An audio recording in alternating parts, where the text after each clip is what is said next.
Hello, this is Margarita Monet from Edge of Paradise, and you are listening to the Metal Pit Podcast.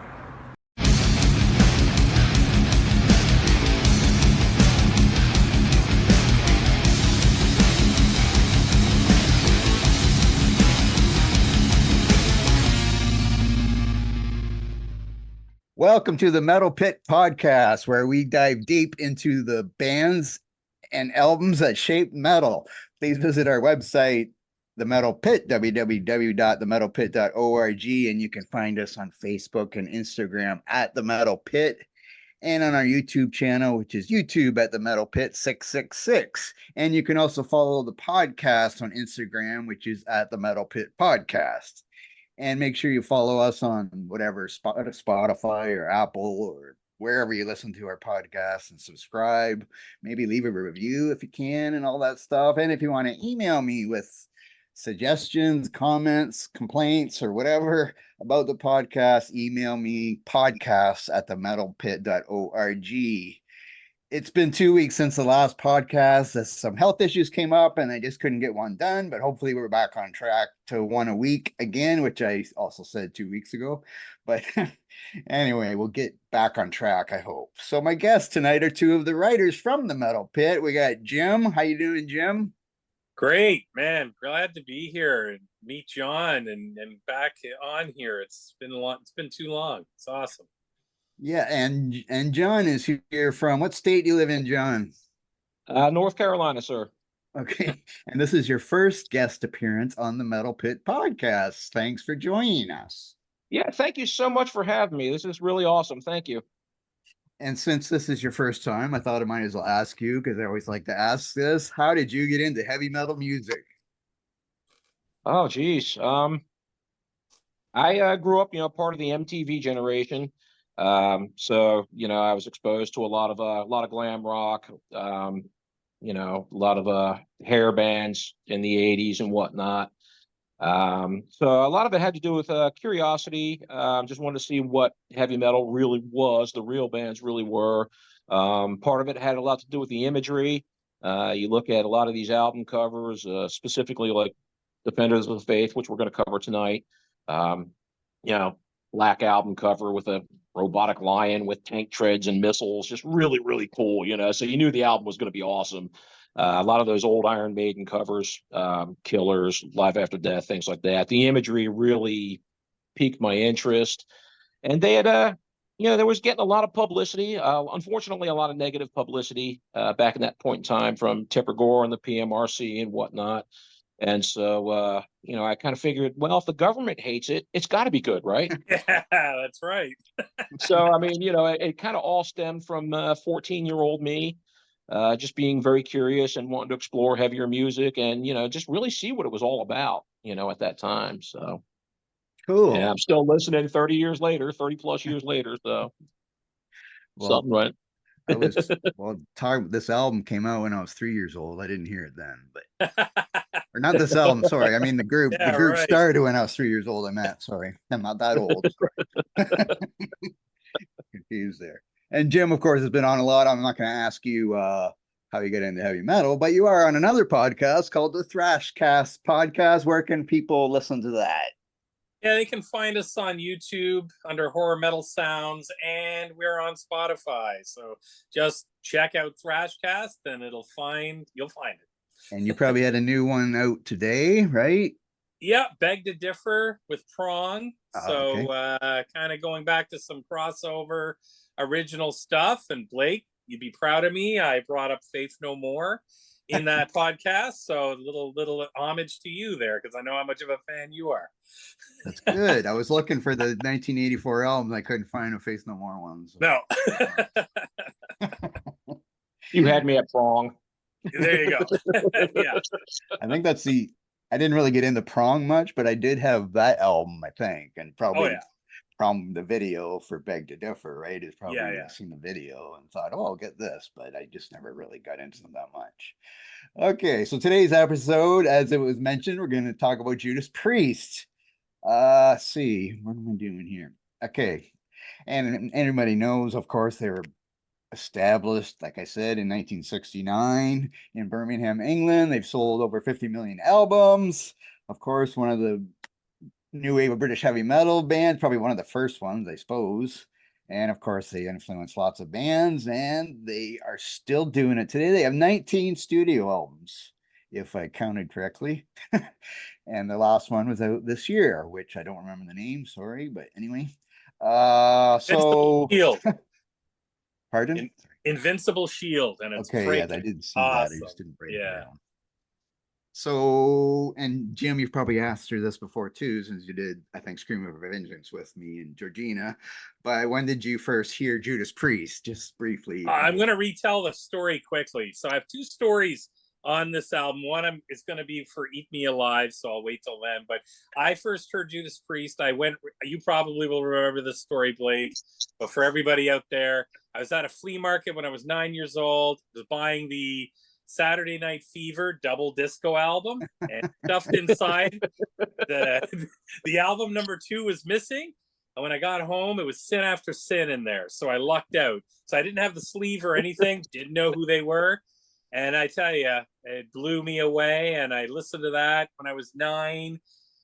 My parents didn't know what it was, but I mean, there was no Google back then, so you couldn't just go on and look. And I tell you, I didn't even look at the album 1 of Saturday Night Fever after that, and just played the hell out of that. So that's how I got into it. Kind of a funny story.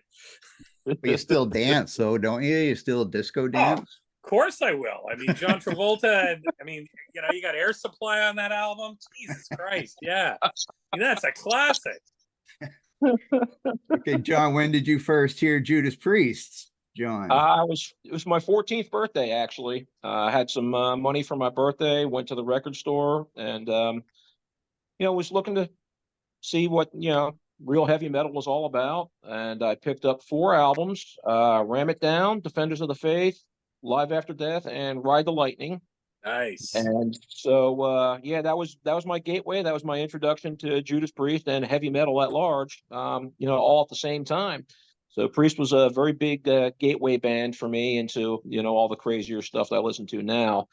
And so very big. I still spin their records regularly. I still love Priest. For me, and Blake, you and I had talked about this a little bit earlier, that for me, they were the band that kind of really bridged that gap between Iron Maiden and Black Sabbath. They were just more aggressive than Sabbath, but lyrically they were much meaner, more visceral than Maiden. So they kind of really filled a niche between the two extremes. So Great. That was when I started with them. Oh, that's a great point. I never thought of it that way, but you're 100% right. I mean, being a huge Sabbath fan and then being a huge Maiden fan, that's the bridge for sure. I never thought of it that way. Great point. Yeah, thank you. Well, I think for me, because I first heard Iron Maiden before I heard Judas Priest, because Iron Maiden is what got me into heavy metal. Remember the Beast album? Yeah. And so after that, I would have started hearing Judas Priest. But I kind of think the first time I heard Judas Priest was on a mixed recording, like not a mixtape that somebody made me, but a mixtape that they sold. I think it was called Guitar in the 80s or something. And I bet you it was called Masters of Metal Volume 1 or 2, because You Got Another Thing Coming was on that, or was it earlier than that? No, I think this was earlier, because this had Loverboy was on it too. Loverboy song was on it. There's a name I haven't heard in like 40 I used to listen years. to Loverboy, but Green Manalishi was on it from the live album, I think, was on it. And I think that is when I first heard Judas Priest, and I loved that song, even I found out it's not even their song, but whatever.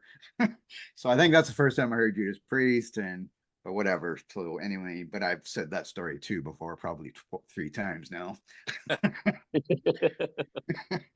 Okay, so let's just get to the album first, and we'll maybe talk about other albums by them after. So I'm going to let you two guys do most of the talking, as I'm sure you'll both cover it anyway. So we're going to start with Free Will Burning, and we'll let the rookie go first. John, what do you think of the song Free Will Burning? Oh, man. Is there a better opening track for an album for any 80s metal ever? I mean, the opening line, Fast and Furious, it just says it all.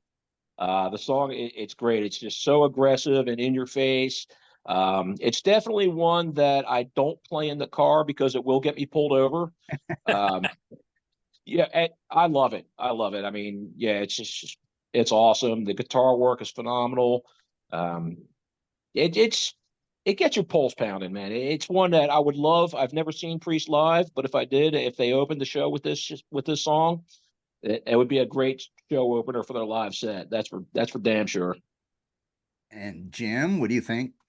Oh man, like he says it all. I mean, yeah, this is probably the best opener that on this album. I mean, whoever lined up the songs did one hell of a great job. I mean, it's got that signature Priest sound.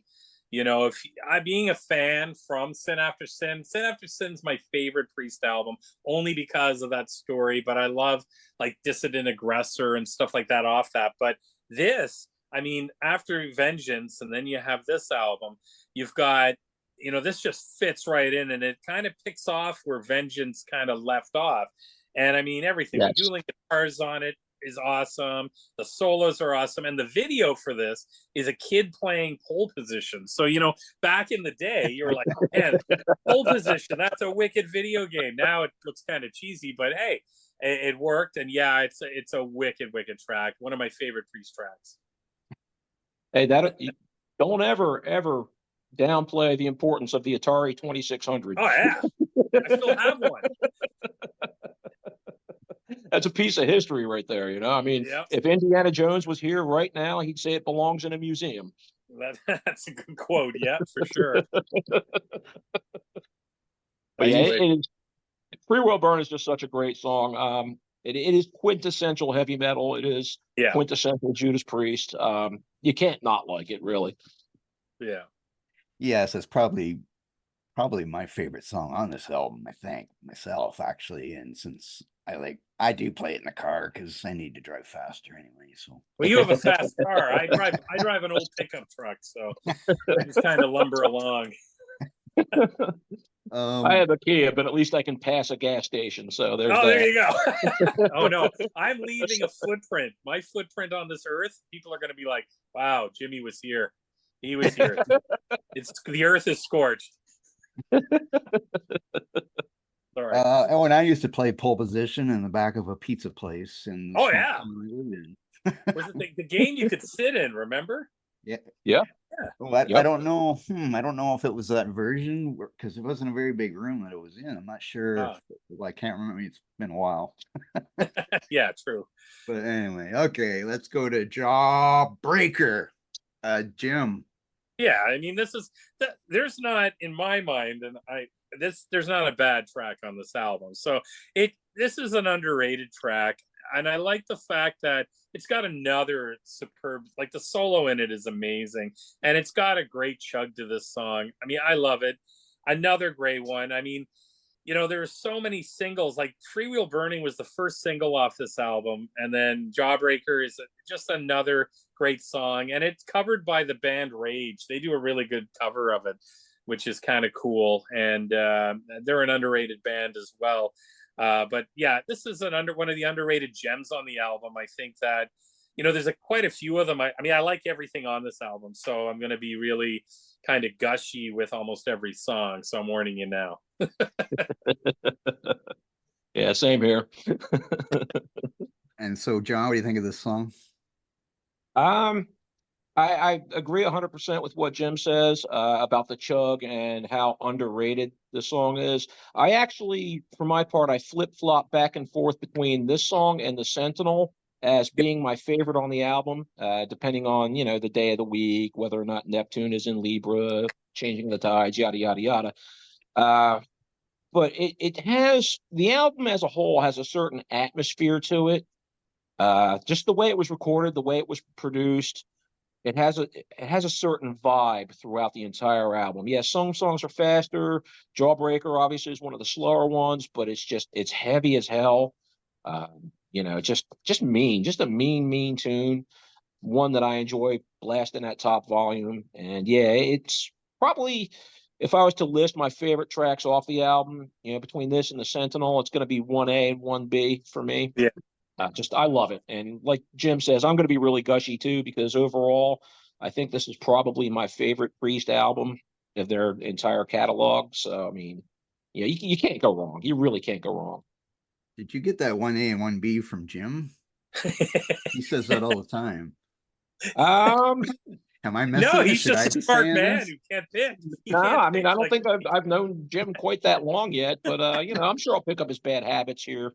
You must read his mind on his bad habits and There you go. drinking beer and 1A and 1B. Anyway, I'm sending him a special message now as we speak. That's right. And let's see. What about John? Do you care much about lyrics of songs? Is it?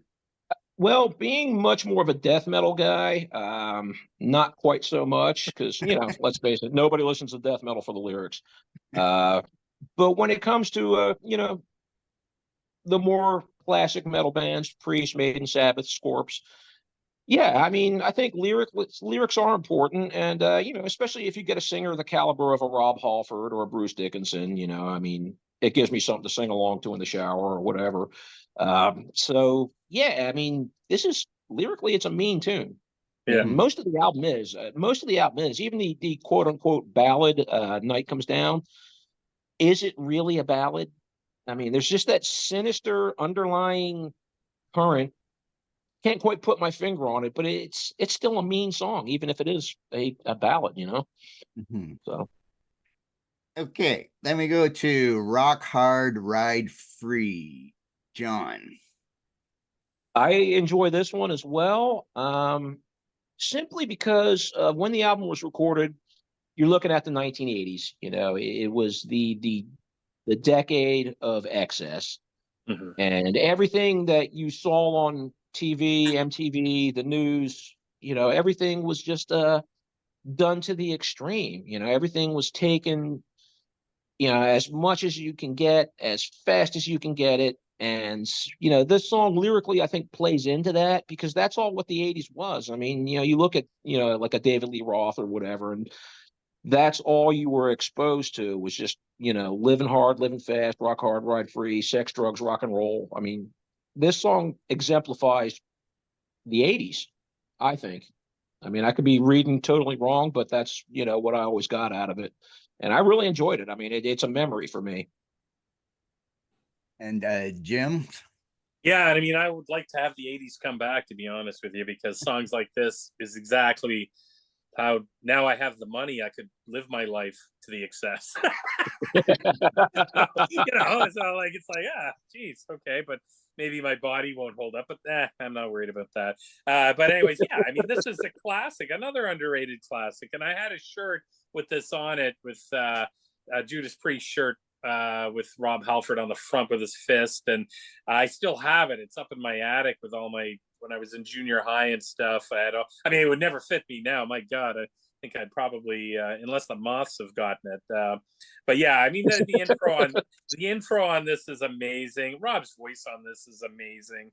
And, it's got a great chorus to it. So another classic strong song on this album, and again, one of my favorites. So yeah, I got nothing bad to say. I mean, this there's nothing bad on this album, and this song being the third track on it, you're just flying. And I agree with John, the next song is a classic and another favorite that's coming up.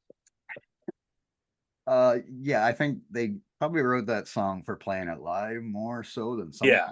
I mean, a lot of songs. Yeah, it would definitely be a good one to see live. Absolutely. Yeah.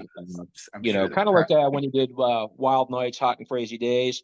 I think this song is actually far better than that one, but it's still in that same, can't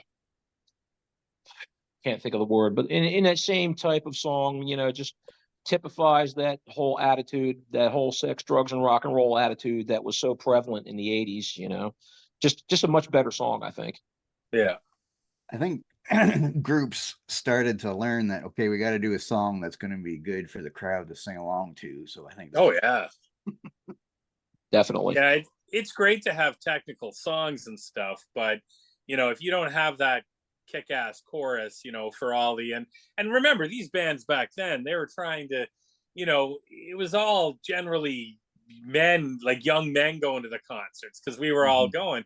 So if they could get they want to bring girls in to bring more guys in and get more, and that's what you want. And that's where how hair metal kind of morphed, where everybody was like, oh, okay, the girls are into it. And then the guys just go along, even if you don't like it. So, that's what I did anyways. But yeah, I think definitely creating a chorusy, really fist pumping song live. That's what you want to do. Yeah. It's an anthem. It's an anthem. It really is. And I think those types of songs play better in the live set. Having seen a number of different death metal bands, a lot of them are very technical. A lot of them play extremely fast. To see them live, sometimes it doesn't necessarily translate well because it just kind of comes out like a wall of noise. But if you get bands that have a good groove or these anthem type of songs, it sounds better, for one, when you're at the show. And for two, it resonates with the fans a lot better too, I think. Well, yeah, and using your death metal as an example, Death with Pull the Plug, for instance, that's a wicked live track. Pull the Plug, and had a great chorus to it. And yeah, that's what you need to do. And that's how with death metal, Chuck was like, he was a master at that. Sure, absolutely. I've having seen Obituary live. Oh yeah. No, they're not that technical. No, they're certainly not fast. But you get them on stage, and the crowd rocks out. They just respond better to that. Just my own personal experience. It's a whole other animal, really. Yeah. Okay, now we get to the worst song on the album, right? The Saint. Jim, you can go first then. Yeah, this is one of my favorite classic Priest tracks. I mean, I think it's probably in the top 10 of most Priest fans. It's the longest track on the album, and I mean the guitars just make it up. It's just a wicked song from start to finish. And it's funny because I think probably, I mean, it's not even that long compared to songs maybe, I guess, back then with an LP more so than now with CDs and stuff. And maybe that's why they didn't release it as a single necessarily, because I always thought this one should have been a single. Maybe even, ahead of maybe even Love Bites to some degree, which is a wicked song. But I just always thought this should be a single. They should have released this as a single. But I think probably maybe the length of it was a little bit of a deterrent. I'm not sure, possibly. And John? Well, this one, you can't go wrong. I mean, it's just absolutely phenomenal from start to finish. I grew up, in a time, I think comic books kind of had their big boom in the 80s. So lyrically, it's something out of Marvel. It's something out of DC Comics, which I thought was just very, very cool concept. And not a lot of bands were really doing that at the time. I mean, there was just so much, that Motley Crue hair rock going around, girls, girls, girls, yada, yada, yada. And this was different, on a whole other concept. And of course, you get those dueling lead guitars, throughout the middle of the track, which are just phenomenal. I think some of Glenn and KK's best lead work. Yeah. It's explosive, it's exciting, it's entertaining to listen to. It is one of my all-time favorite Priest tracks. I would say, even for me, it's probably top 3. It's just awesome from start to finish, and it really is, I think, the highlight of the entire album. And I can understand, not making a single of it because of length or whatever. It was kind of before its time, because I think now you can make a single out of a longer song. Bands are doing it more and more, whereas back in the 80s and 70s, if you had say Grand Funk Railroad doing I'm Your Captain, that was like an anomaly. Nobody ever did a song that long. And if it did, you never got that much radio airplay. Right. And, of course, you guys all know radio airplay back then was the key. That's how you got your exposure, at that point, because I mean, the tape trading and the fanzines really hadn't hit full swing for another few years. So, I mean, it's just a brilliant track. It's a brilliant track. I love the hell out of it. And, I enjoy it to this day. So. Yeah, that's a great point, because the radio, you have long songs. Bands would even shorten songs up at some point to make a radio version so they could play it. That's a good point. Yeah. And yeah, I guess that's my 1B. There you go. That's the first time I think I've said that. Okay. Then we go You're to one of us now. Yeah. then we go to Love Bites. Whose turn is it? John. Oh man, this is a mean song. Yeah. Just it's very different because it breaks up the pace of the album. You just had that whole first side, and the songs were pretty. Aside from Rock Hard Ride Free, the songs were pretty blazing up to that point. And so then you come with this. It's very moody. You've got that bass intro, and it just kind of sets the tone.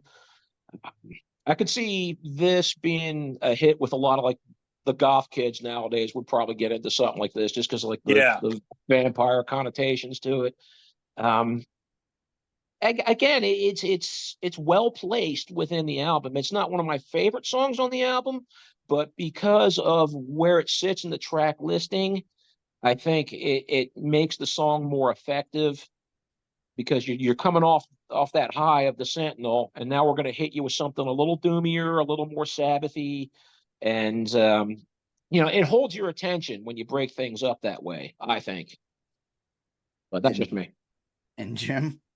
Yeah, it definitely got that slower, doomy kind of ominous sound to it, which is cool. And I agree with John. It breaks it up, so you're starting side 2 with a little bit of a different direction. I was kind of shocked.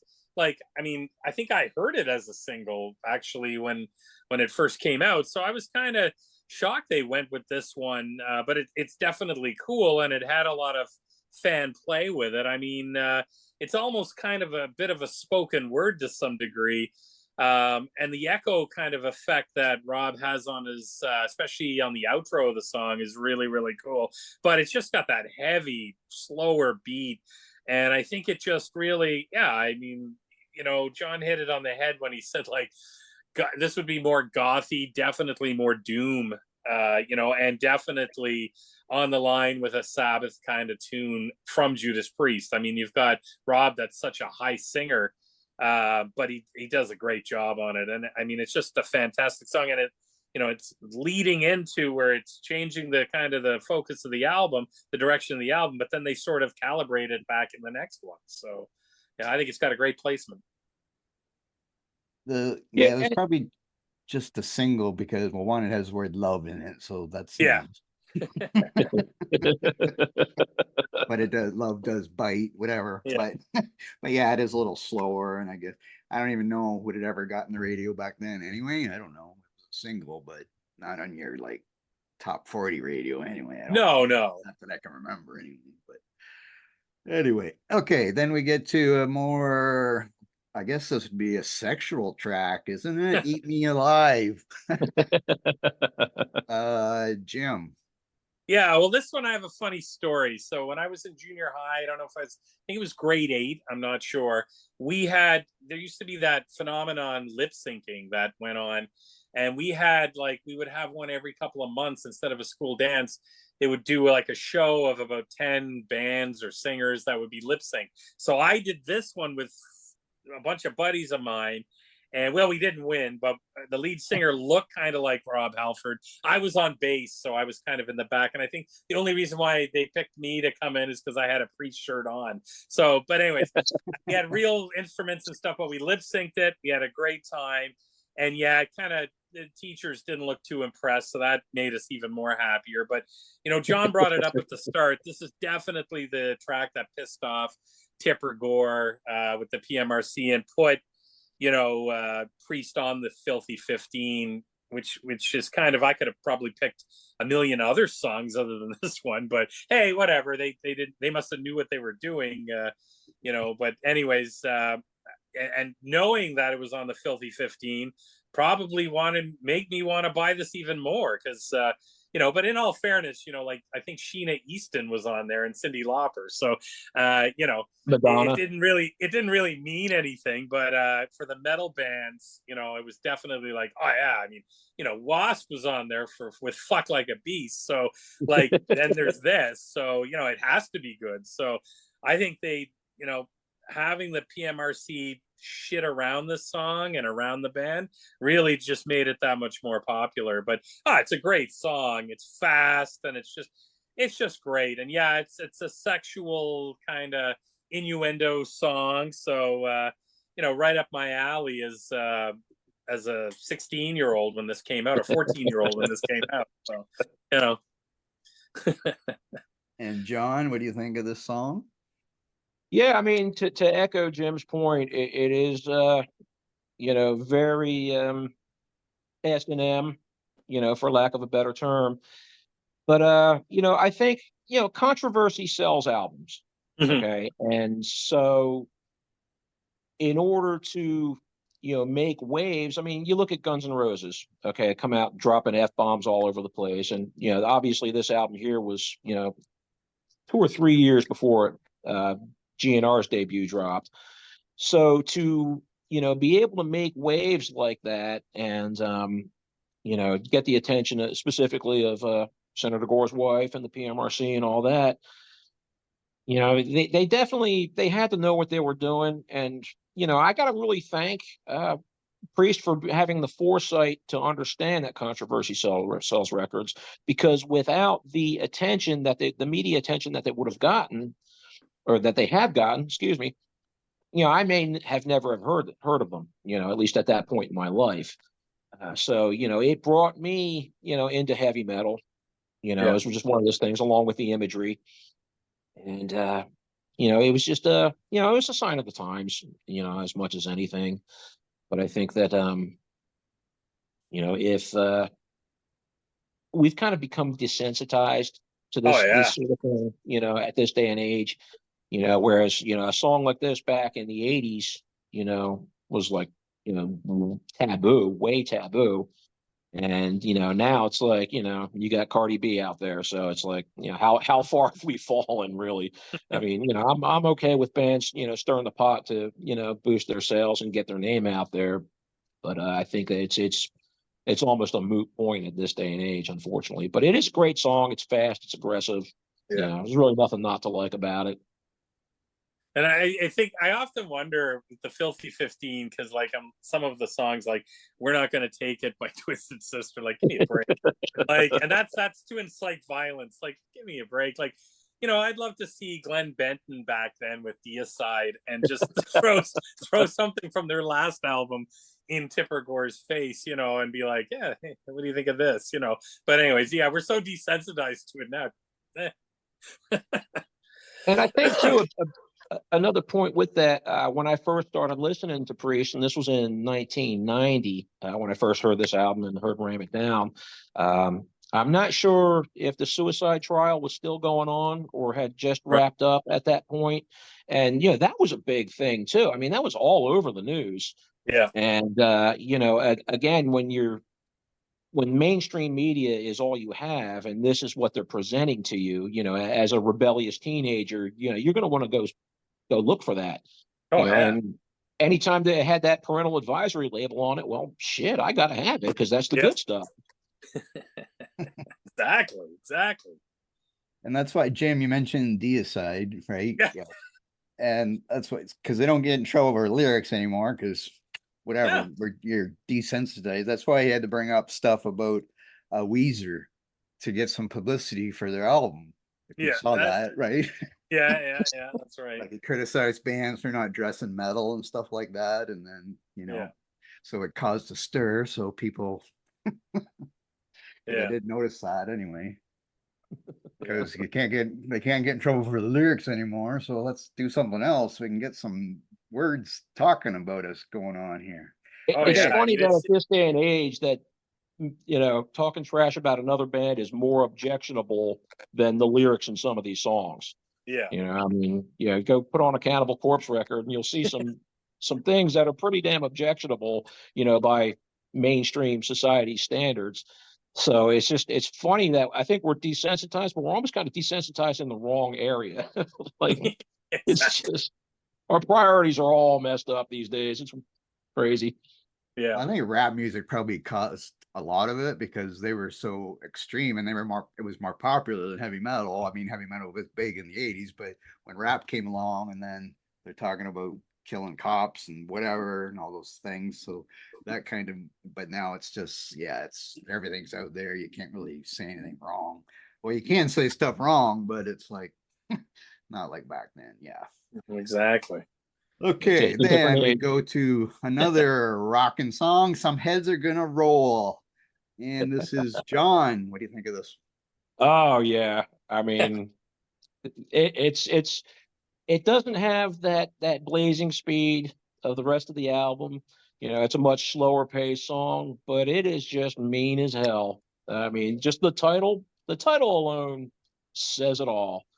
And I think that it's again, it has kind of that atmospheric sense that is just pervasive throughout the album. Again, the way it was recorded, the way it's mixed, just a sense of foreboding, a sort of sense of doom that is literally throughout the entire album. I mean, and this one here, I think, really has it more than the rest of the songs on here. It's a creepy, badass song. I mean, it's got a lot of sort of anti-government, that rebellion message to it in a way, in some of the lyrics. Um, but yeah, overall, man, again, it was well placed because it doesn't quite fall into the same old, like if it was recorded at, say, the same speed as like Free Will Burning or whatever. So it does again break up side two, and I love it. It's one of my favorite tracks on the album. I mean, I can't can't pick about anything on this one. It's a damn good song. And Jim? Yeah, I mean, this is great. It was written by a guy named Bob Halligan Jr. So I had to Yes. Google that and find out what exactly that was kind of when I was looking up doing some due diligence on this album. I didn't even know that, so I was like, "Wow, okay." But yeah, like to echo exactly what John says. I mean, this has the killer solos. It's got everything. It's got the signature Rob Halford screams and high pitched vocals, and it's just, I mean, the chorus. This is a crowd pleasing anthem. I mean, there are so many anthemic songs on this album, and this is another one. So I mean, just a classic, definitely in my top 10 Priest songs. I probably have maybe three of them for sure off this album that'd be in my top 10, making this one of my favorite Priest albums. And it's just so cool. But yeah, this is a good one, and this is the type of one that I put it on. Even my wife knows it. So, like, and that says something. So she's into country music and maybe more hair metal-y type stuff. And then but she knows this stuff. I probably her favorite album's Turbo. But anyways, we'll discuss that later. Turbo's got a couple of good tracks on it. Oh yeah. I'll admit to liking Turbo. Not their strongest effort by any stretch of the imagination, but Yeah. I liked Out in the Cold. I like the title track. I ain't gonna lie. Yeah. Now, this Halligan Jr. that you said, because you took what I was going to say, but Sorry, dude. he wrote a few songs for Judas Priest. He wrote "Take These Chains" from Screaming for Oh. Vengeance, and he did let's see, the song "Twist" that Rob Halford had on his Resurrection solo album. And he sings in a Christian rock band. Yeah. Now, currently, that's still, ironic. I guess. But he was born in 1953, so he's not young. Anyway, but yeah, I was gonna see if Jim looked that up or not. So he did. So I don't have to say it all. Here we go. Okay. Yeah. Then we go to the ballad. Night Comes Down, and Jim knows I don't like ballads, so let's hear what Jim has to say. Oh, this is a nice, heavy, slower track. I think it's got a really bluesy kind of riff sound to it. I mean, I love it. It's the closest thing to a ballad on this album, if you want to say it is. Go ahead. I mean, but it's still pretty heavy and chunky. I like it. And it fits perfectly coming off of some heads are gonna roll, and then heading into the next track. I think it's a great track. Another underrated one that probably doesn't get as much love as it probably should. Like, you guys brought up a couple, like Take These Chains off of the previous album. Screaming for Vengeance is an awesome song, and there's some slower songs kind of off of that too that are really really good, and this kind of keeps that sort of modem of direction going as well, showing them the fact that they can, they can rock it hard, they can play the fastest, hardest, heaviest, and then come back down and just play something a little bit more bluesy. I think it just kind of shows. I mean, by the time this album came out, everybody knows how talented Judas Priest is. So, this is just showing their musicianship and their vocal ability of how pristine the band is. And Jon? Yeah, to echo Jim's point, it shows their versatility as much as anything. That they can play heavier, doomier stuff along with their faster, more aggressive tracks. And I have a tough time really even calling this one a ballad because it is so doomy. It is very doomy. I guess lyrically, yeah, you could say it's a ballad. But from the musicianship standpoint, I mean, it's pretty damn heavy. I could have easily seen this, being a song that would be covered by, some of the heavier, more like stoner bands of today and, of the last maybe 20 years. So, again, it fits. It's well placed. The entire album, just the track listing and where all the tracks are placed is it's a stroke of genius, really. I mean, you can tell. Now, granted, I mean, Priest, they're all veterans at this point in time in their career, but I mean, they have a really good grasp of dynamics, as far as what they want and where they want it. So, again, nothing to complain about here with this song. I love the doominess of it. I listened to a lot of Sabbath back in the day, still do, so anytime, you kind of want to hit those IQ lowering caveman riffs, I'm down, so good stuff. Well, I looked up some lyric meanings, but it just says this song has feelings of loneliness and despair and convey a sense of vulnerability. And I don't know, like it's kind of I don't know what that you're talking about, that suicide thing. So I don't know if that maybe comes from this song or if it was another song or another album. That came from Stained Class, I think, when they were listening to Better by You, Better Than Me. Yeah. And they played it backwards, and it supposedly says "Do it, get the gun." So, anyways, they ruined it. Probably a cassette, and $10 back in the day. Anyways. Okay, then we get to back in 1980s money was a lot of money.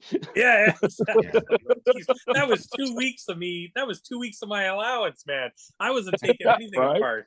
Right. $10 in 1980s money. That ain't no joke. Okay, then the last two are short ones here. We got Heavy Duty.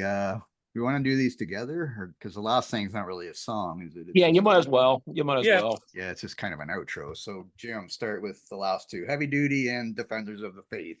Yeah, I mean, Defenders of the Faith, just over a minute. It's kind of funky. It's kind of it just continues from Heavy Duty as far as I can see, and it's just an outro.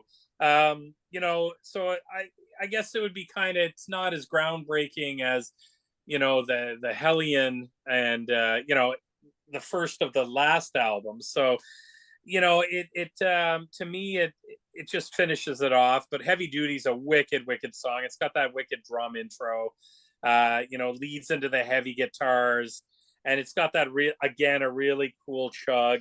And another underrated track, and one of probably my 1C on the album.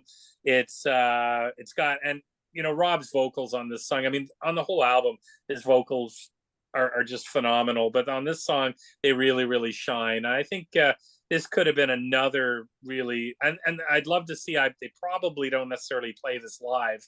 I would assume probably not since this tour, but a wicked song that I'd like to see played live. Absolutely. Yeah, absolutely. And Jon? I think that if Free Will Burning is the perfect opening track for an album, then Heavy Duty Defenders of the Faith is the perfect closing track for this album.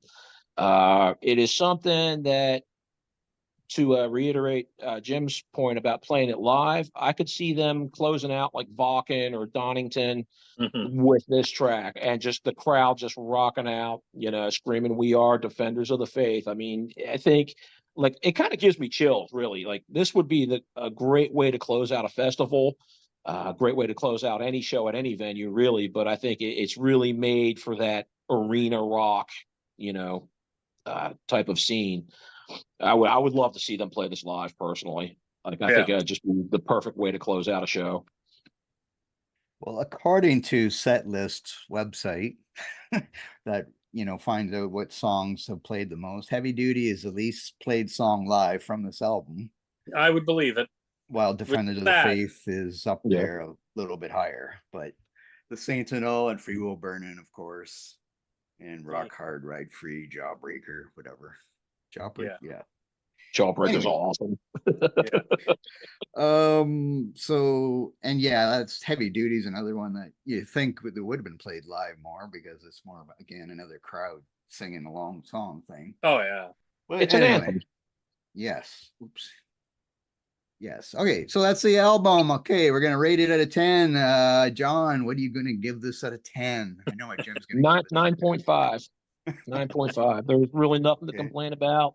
And the only reason I don't give it a 10 is there's a couple tracks on there that I'm not as crazy about. But overall, it's about as perfect an album as you could ask for, and from one of my all-time favorite bands. So it's a damn good one. 9.5. Okay, and Jim? Oh, I'm going 10. I give away 10s. I give away 10s like crazy. But I mean, I love the cover on it as well. I mean, what I like about it is the DVD. Well, the DVD now. Back in the day, they had the live VHS, and it was of this tour. And they had pretty much the whole Metallian set up on stage. And Halford comes out of it, and then they all play on it, and it moves and stuff. So, I mean, we're talking Transformers back then, and this would have been really cool. And, when this came out, actually, I was wrong. When this came out, I was 13 years old. I mean, if I had seen this tour, I'd love to see this tour back then at my age. I'd probably act the same way, but just drink a lot more. But I got to be honest, like 13 years old and seeing that. I remember seeing the VHS at my buddy's place. He had it, and we watched the live show, and it was phenomenal. And so, I mean, for that, I mean, Priest knows who they're playing to. They know their fans by this time, seasoned musicians, and are just putting out like these massive 1980s albums that just blow everybody away. And they're sticking to, I mean, on Turbo, maybe they go a little glammy just with their look a bit, but there's still some, like John said, rocking tunes on the like Parental Guidance and stuff like that. Yes. Really good songs. And then they flip back to that after that. So it's not like, I mean, even Saxon, had one of my favorite albums of theirs, is Innocence Is No Excuse. Was a bit glammy. I mean, if you open up the album, they look like they could be Bon Jovi, Biff Byford, and that. And they did that for that album, and then they got out of it. So everybody, and even Ozzy, when you think about Ozzy during this time frame, he went from Bark at the Moon, but when he hit No Rest for the Wicked, it was sort of definitely a glammy looking album. He was all done up. He kind of looked like a better looking version than his wife. So, Sharon. But anyways, I digress. But I mean, this is just such a great album, and they hit 2 home runs. Well, 3. I mean, you think about. Well, I mean, you could go through every album and talk about it. From British Steel on. I mean, holy shit! And this one, the one before it, and then even Turbo is so commercially successful. I mean, these guys were just gaining momentum, and I think that was pretty cool. Okay, and I would give it a 9. Whatever. Cool. Okay, seeing them live now. John already said he hasn't seen them live. But you did tell me you had tickets, but then you couldn't go because you had to go fight for your country or something, right? Yeah, I ended up getting deployed. This was back in '98. This would have been the Tim Ripper Owens era, and I ended up, there was a bunch of bad things kicked off in Yugoslavia, Kosovo at that point in time, And yeah, I ended up getting deployed out to an RAF base and missed the show. So unfortunately, I'm still bitter about that because I haven't had a chance to see them since. But you know, it is what it is. You know, I Yeah. can't complain too much about it. I've seen plenty of other great bands, you know, but that was one I was really excited for, and definitely, you know, disappointed that I missed. And Jim, did you see them more than once, or? I've only seen them once. I saw them 2 years ago, or right after COVID. They had canceled during COVID, so they played here, I think, in 2022 or 2020. I don't think it was last year. I think it was the year before. In May, they had Queensryche open for them. The tickets that I bought were for, I think, 2019. And I think it was their anniversary show, and then they had like an album released for it, and then obviously COVID, but then they rebooked all their tour dates again. But I mean, I'd love to see them again. I think they're on tour right now with who is it? A power metal band? Oh God, who is Sabaton? They're on tour right now, and I wanted in April. They were playing in Maine, so that would have been probably, you know, to get to Portland, to get to Bangor is only about 6 hours from here driving. So kind of wanted to do that, but couldn't con the wife into letting me do it. So anyways, missed it. So I wanted to see Sabaton too. I'm a fairly new fan into Sabaton. Usually not my kind of slice of metal, but I really, really like their few of their albums I've picked up. So it's pretty cool. Yeah, I've worked nights most of my adult life, so I mean, getting to shows sometimes can be Yeah. a chore. You know, I have to schedule time off and whatnot. But yeah. Now, I saw them once, but I can't remember. I know Helix opened up for them, Canada's Helix. Nice. And there might have been another band, but I can't even remember what the tour was. It could have been this tour, but I can't even remember. And it's pretty hard to look that stuff up now because I didn't bother to look through my tickets. I might have still had the ticket, but I forgot. So anyway, whatever. Well, you would have do you seen guys them in want to their talk heyday. about other Judas Priest albums at all? Like we mentioned Turbo more than we have any other album, but what do you like their whole catalog or whatever you want to talk about? Anything? well, personally, for me, I like the most of their stuff I like the most is, you know, from the 80s on up to present day. Their 70s stuff I enjoy, but it was a little too Sabbathy for me. I like when they got, you know, faster, more aggressive, more up tempo with their music. You know, even Jugulator, I thought with Tim Owens on vocals, I thought was a great album. Ram It Down was really like the first real heavy metal album I've ever listened to. So I still have a soft spot for Ram It Down. It's got, some just people piss on that album all the time. And I don't know why, because it's got some great tracks on there between the title track and Hard as Iron, Blood Red Skies, Monsters of Rock, all great tracks. I definitely enjoyed Ram It Down. Of course, you know, Painkiller obviously is just excellent from start to finish. But yeah, I much prefer their later works, you know, from the 80s on up to present day. And Jim, how about you? Oh, I mean, I like pretty much their whole catalog. I mean, like John, Demolition's one of my favorite albums from Ripper Owens' era. But I mean, maybe my weakest one would be Nostradamus, or even maybe Redeemer of Souls. Like, you know, not, but there is still some good tracks on there. But Firepower in 2018 was like another kind of redemption album. And I mean, their latest album is definitely going to make my top 20 albums, probably my top 10. It's a great album. Crown of Horns on it is just an amazing song. I love their 70s stuff. Rock'n'Rolla, their debut was a little flat. Sad Wings was a hell of an album. And then my favorite album is 1977, Sin After Sin. But that's just probably from the fact that of what happened. But I mean, and they just kept getting momentum, like Stained Class, Killing Machine, and British Steel. I mean, you know, I think I've got 5 copies of British Steel. Love that album. But you can't. And then the 80s is just such a totally different era. It just kind of took off from there. And I mean, you know, there's a lot of people who are really love the 70s, really love the 80s. A lot of people don't like what they're putting out now, but I think they're pretty solid all across, all across their whole discography. Even with the Tim Ripper Owens couple of albums there. There's some great tracks on there, and that was just, they came out in in the late '90s. I mean, metal at that point was just trying to find its way to some degree, and I'm just happy that Priest kept going, to be honest with you.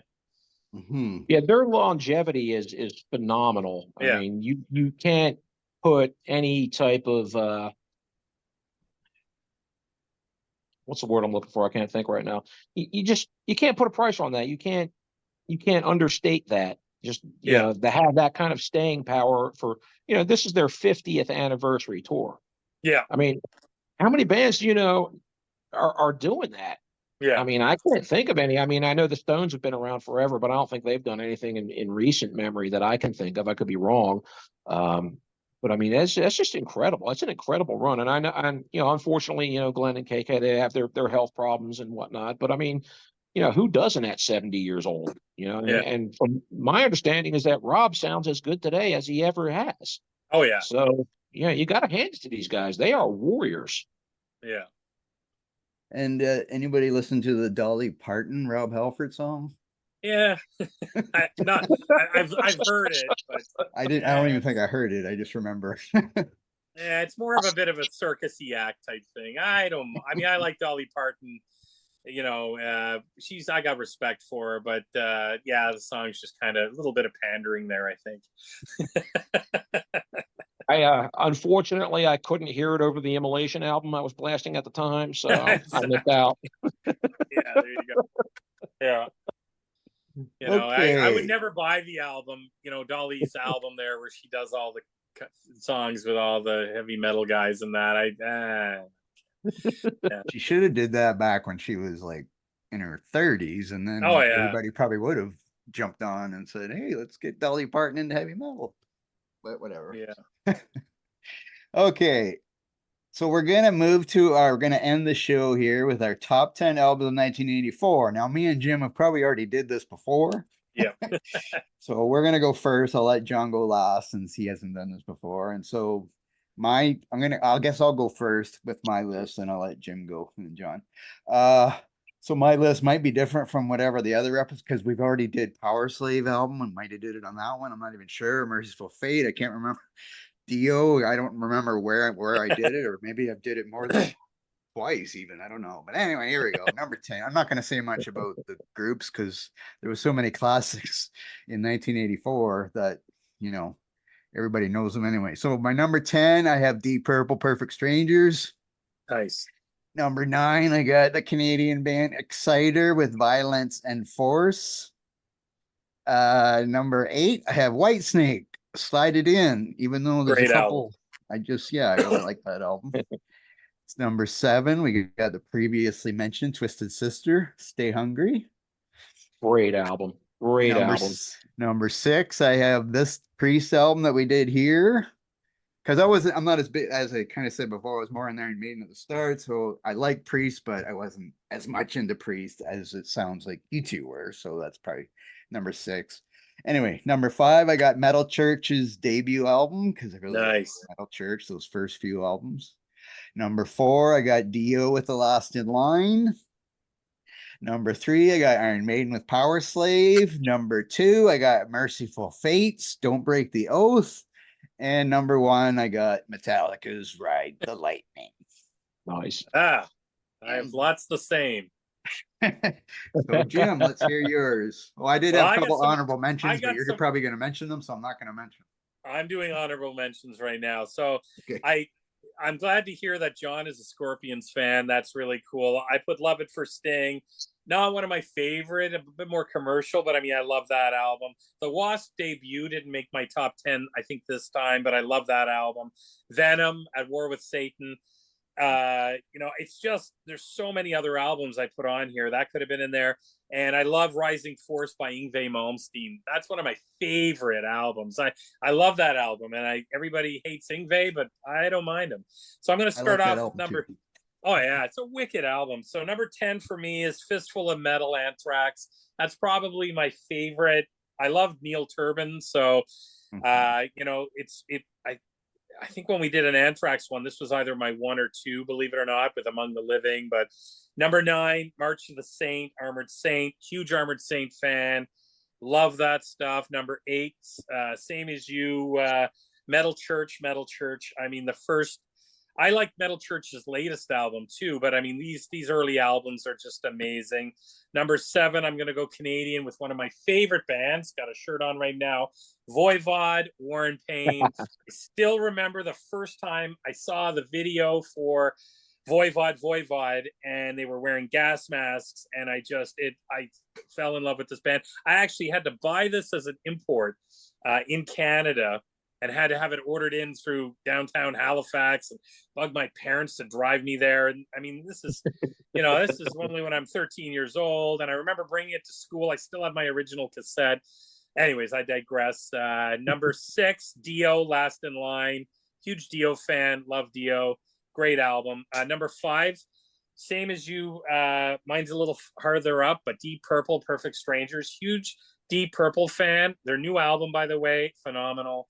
And this album was kind of the reunion album. And I mean, again, I told the story when I think we did Machine Head, Blake, but I'll just tell it right quick. Hippie guy at the record store in Micmac Mall here in Dartmouth. He was like, they had a big display of them, and I was buying all Motley Crue and stuff like that. And he goes, man, you got to get this. So I saved up my allowance, bought it. Got into Deep Purple on this album, and then went back and bought Machine Head afterwards and started filling in my Deep Purple. And all my friends were like, these guys are old. I mean, think about it. Back then, these guys were probably in their 30s. And then all my friends were like, these guys are old guys. What are you listening to this for? And I mean, I love that album. That's one of my favorite Deep Purple albums. Number 4, Merciful Fate, Don't Break the Oath. I mean, that's a classic album. Love it. Love King Diamond. And it looks like he's going to be touring Canada as King Diamond, so that's going to be pretty cool. Defenders of Faith is number 3. I mean, obviously this album. Number 2, Power Slave. My first show, when I went and saw these guys live, I was 13. My first show, Twisted Sister for Stay Hungry opened. I think, Blake, you saw this show? Yes. Yeah. I mean, I just blew my mind. And number 1, got to go with Ride the Lightning, Metallica. I mean, everything pre-Black Album is phenomenal. Black Album on, I don't even want to talk about it. Wait, they did albums after the Black Album? Exactly. Who knew? So that's in a nutshell. John, I can't wait to hear yours, man. Okay, John, let's you're hear gonna yours. laugh. No. Don't laugh. I'm an MTV child. Nope. Growing up in the 80s, so my roots are somewhat glammy. So starting at number 10, I got Rat, Out of the Cellar. Oh, I great like album. that album too. Yeah, it's a great album. Like, Yeah. You love it for what it is. Yeah. Wanted Man, Scene of the Crime, Round and Round. You love it for what it is, and it's a great glam rock album. Number 9, Love It First Sting from the Scorps, because I think when it comes to, if anybody was going to have like an introductory band for hard rock, heavy metal, I think the Scorps are it, because they kind of bridge that gap between rock and metal, and they just got that anthem rock, stadium rock sound. I mean, can't go wrong with the Scorps. Number 7, Man of War, Hail to England. Great album. They're cheesy as hell, but I love them. They're a guilty pleasure of mine and have been for a very, very long time. Number 6, I'm surprised nobody mentioned this one, but I'm going to go a little darker here with Celtic Frost and Morbid Tales. Yeah. The impact, the sound, that warped, tuned down guitar sound, I had never heard anything like it. And it's just, it's awesome. It's so far ahead of its time and so influential. Yeah. And it's one I still play to this day. Coming in number 5, Twisted Sister, Stay Hungry is a great album. I mean, I don't think Twisted Sister ever really got the credit they deserve for as good as they really are. They wrote great songs. These Vokes are awesome. And, people always kind of looked at them like a joke because, you see the videos with Niedermeyer and shit on MTV and everything, and you think you don't really take them seriously. But man, you dig into Stay Hungry, and Stay Hungry is a great album. If you didn't know what they looked like, or had ever seen Dee Snider and Drag, you'd never know. You would just think it's just a mean hard rock heavy metal album. So Stay Hungry is a personal favorite of mine. Number 4, again, another one. It's an EP, but I'm surprised neither of you has mentioned it. Haunting the Chapel from Slayer. Yeah, I forgot about that one. Man, when it comes to mixing punk and metal, nobody did it like Slayer, and it's man, Chemical Warfare, dude. Come on, come on, you gotta love it. So there's that. Definitely a favorite of mine. Number 3, Ride the Lightning, Metallica. My second favorite album of theirs, after Master of Puppets, is one of the first heavy metal albums I ever owned. The maturity in the songwriting in that album is unreal. The musicianship is, for a bunch of kids, I'm sure they were, still in their 20s at the time, the leads that Kirk was playing, and, they didn't, Kirk understood you don't have to play a million notes. You just got to play the right notes at the right time. And Ride the Lightning, that whole album just is phenomenal. I can't say enough good things about it. Number 2, Defenders of the Faith. I love Priest. I love this album. It's definitely a personal favorite of mine. Always has been, always will be.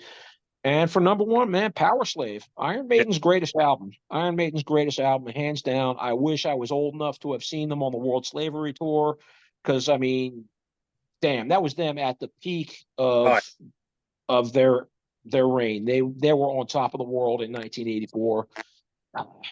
It's great. It's phenomenal. It's probably, to this day, that and Killers are the 2, Iron Maiden albums that I play the most.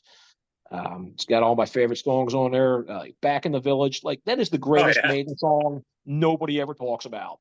Yeah, and it's criminally underrated.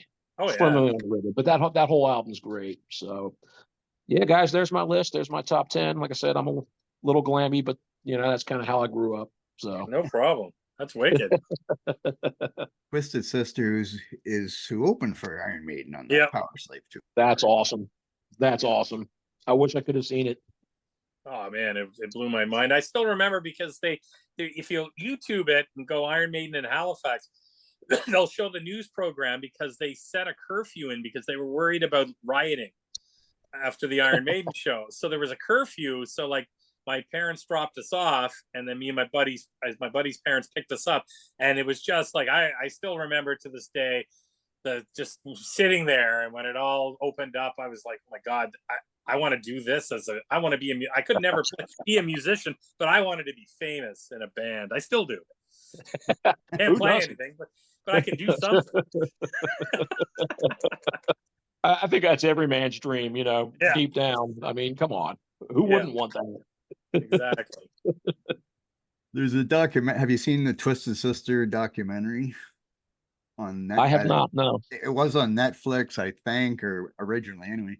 But there's one thing on that, we were talking about Twisted Sister, but Dee Snider's never drank alcohol or did drugs. And that was like going, oh my God, that's amazing. Yeah. For the 1980s, especially. Yeah. And the way he acts and the way he is, you think, oh, he's got to be doing something, but no, he's just an entertainer. I've seen interviews with the man. He's really smart. I mean, on a level that nobody really expects. Again, because I think you kind of underestimate them. You see the get up and you see the videos. You don't really take them seriously. Mm-hmm. But again, I mean, as musicians, they were great. I mean, what they did was awesome. Yeah. I've always stood up for them. Oh yeah. And he was one of the ones at the PMRC thing. Yes. Stuff like that. Yeah. That's good. Okay. Well, this was a good episode. Thanks, guys, for joining me. Thanks, John. I hope you had fun doing this. I did. This was great. I hope I can do some more, man. That's awesome. Thank you so much for having me. And thanks, Jim, again for joining me again here. And people can absolutely. Again, check out your other podcast, which is Thrash Cast, Spotify, and YouTube. And I don't know what album I'm doing next week because I'm not that far planning ahead. So anyway, thanks, guys, for joining me. Thanks, everybody, for listening, and we will see you next week.